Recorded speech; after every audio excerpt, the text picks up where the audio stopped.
Every crime scene tells a story, but sometimes the story we're told isn't the truth. In 1986, a young woman was murdered in her Los Angeles home.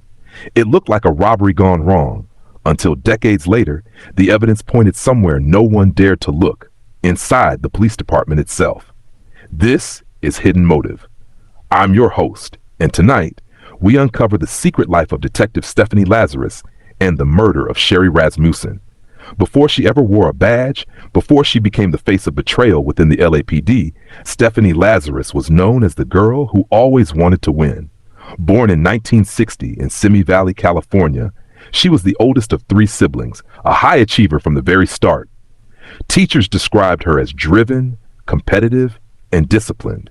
She wasn't the kind of kid who caused trouble, but she had to come out on top. Whether it was grades, sports, or attention, Stephanie hated losing. Friends from school remembered her as intense, a perfectionist who thrived on structure and control. That drive carried her through college at UCLA, where she joined the women's basketball team and majored in political science. She was athletic, charming, and popular, the kind of student everyone thought would go far. But beneath that polished image, some saw something else, a streak of jealousy, possessiveness. One friend recalled that if Stephanie liked someone, she fixated on them, and if she felt threatened, she'd shut down or lash out. Nothing too alarming at the time, just small flashes of what would later become something darker. It was at UCLA that she met John Rutan, a handsome, quiet engineering student. They dated casually, but for Stephanie, it became much more. She was infatuated, some said obsessed. Even after John broke things off and moved on, she didn't let go. She'd show up at his apartment unannounced, leave him notes, sometimes gifts, and when he eventually met someone new, a woman named Sherri Rasmussen, Stephanie took it personally. On February 24, 1986, John came home from work to find something out of a nightmare. His wife, 29-year-old Sherri Rasmussen, lay dead on the living room floor, beaten, shot 3 times, and surrounded by signs of a violent struggle. The front door was ajar, and shattered glass glittered across the carpet. A blanket had been thrown over Sherri's body, almost as if the killer couldn't bear to look. Police quickly concluded it was a botched burglary. The couple's valuables were still there, but a few items were missing: a marriage certificate, their wedding video, and Sherri's car. Detectives chalked it up to random violence, but Sherri's parents never believed that. Before she married John, Sherri had told her family about a woman, a police officer, who wouldn't leave John alone. Her name was Stephanie Lazarus.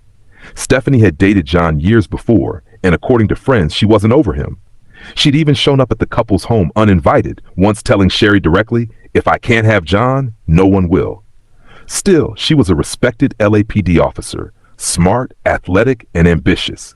So when Sherri was murdered, no one dared suggest that Stephanie might be involved. In fact, she was working in the very same department investigating the case. The case went cold. Sherri's parents kept pressing for answers, writing letters, begging detectives to reconsider Lazarus as a suspect. Nothing happened. It wasn't until 2005, nearly 2 decades later, when cold case detectives re-examined evidence from the crime scene. A bite mark on Sherri's arm still had preserved DNA. When they ran it through the system, it didn't match any known offender, but it did show the killer was a woman. That alone was enough to raise eyebrows. Detectives quietly began looking into Stephanie Lazarus, now a veteran officer, married and working in the LAPD art theft division. They followed her one day to a Starbucks and collected a discarded cup. The DNA from that cup was a perfect match to the sample from the bite mark. The woman who'd once investigated others was now the suspect herself.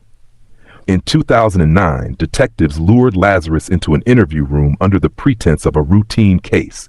As they started asking about Sherri Rasmussen, her calm exterior began to crack. Within minutes, her story shifted from "I barely knew her" to "we had a fight, but it was nothing." Moments later, she was under arrest for murder.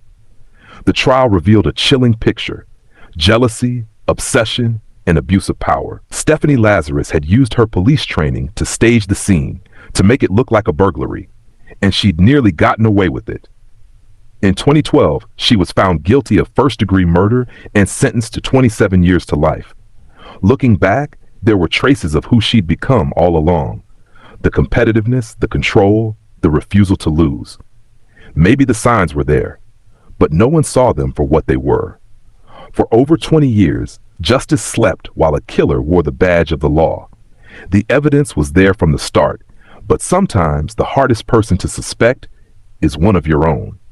This case reminds us that motives can hide in plain sight, even behind a uniform. I'm your host, and this has been Hidden Motive. Until next time, stay curious, stay safe, and remember, every story has a reason.